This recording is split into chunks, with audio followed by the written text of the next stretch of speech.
మన హెల్త్కి ఎంతో ఉపయోగపడే కరివేపాకు పొడి ఎలా తయారు చేసుకోవాలో చూద్దాం. ముందు 100 గ్రాముల కరివేపాకు, 50 గ్రాములు ఎండుమిరపకాయలు, ఒక 50 గ్రాములు చింతపండు, ఒక 50 గ్రాములు మినపప్పు, ఒక 50 గ్రాములు ధనియాలు, ఒక 50 గ్రాములు పచ్చెనపప్పు, జీలకర్ర 2 టేబుల్ స్పూన్లు, ఉప్పు మన టేస్ట్ తగినంత తీసుకుందామండి. ముందు బాండీ పెట్టుకొని అందులో ఒక టేబుల్ స్పూన్ ఆయిల్ వేసుకొని ఎండుమిరపకాయలు 50 గ్రాములు తీసుకొని గోల్డెన్ బ్రౌన్ వచ్చే వరకు వేపుకోండి.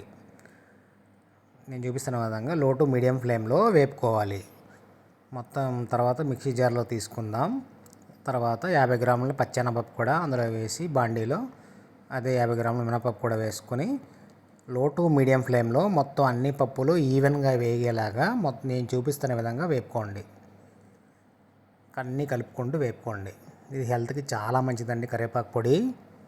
అప్పుడే అంటే అన్నప్రసన్నమైన పిల్లల నుంచి బాలింతల వరకు, అంటే కడుపుతో ఉన్న లేడీస్ వరకు అందరూ నెయ్యి వేసుకొని వేడివేడి అన్నంలో తినొచ్చండి.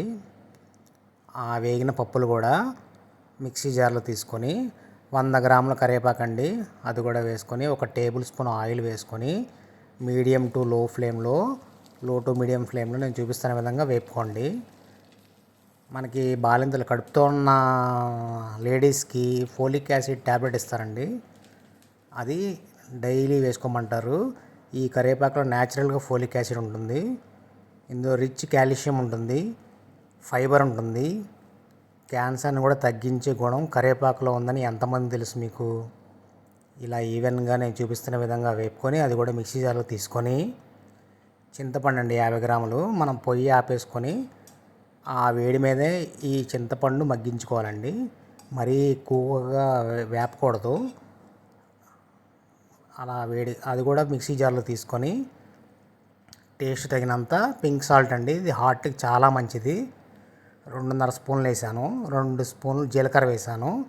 ఇది ఫ్యాన్ కింద ఆరబెట్టుకోండి. మొత్తం అంతా ఆరిపోయిన తర్వాత మూత పెట్టుకొని మిక్సీ జారు ఒక 2 నుంచి 3 తిప్పులు తిప్పండి. అంతే, మొత్తం మెత్తగా రుబ్బుకోండి. ఇలా రుబ్బుకుంటే సరిపోతుంది. ఇప్పుడు మనం చాలా హెల్దీ అయినటువంటి వెల్లుల్లిపాయలు వేసుకుందాం. టేస్ట్ అద్దరిపోద్ది. వెల్లుల్లిపాయలు వేస్తే ఎంత కావాలంటే అంత వేసుకోండి. వెల్లుల్లిపాయలు టేస్ట్ మాత్రం అద్దరిపోద్ది. వెల్లుల్లిపాయలు వేసిన తర్వాత ఒక తిప్పు తిప్పండి, అంతే అయిపోద్ది మన కరివేపాకు కారం. అంతే అండి. ఎయిర్ టైట్ జార్ తీసుకొని ఈ కరివేపాకు పొడి స్టోర్ చేసుకుంటే 30 నుంచి 50 రోజులు నిల్వ ఉంటుందండి. మీరు ఫ్రిడ్జ్లో పెట్టినా బయట పెట్టినా కూడా. నా తీరులో ఒకసారి ట్రై చేయండి.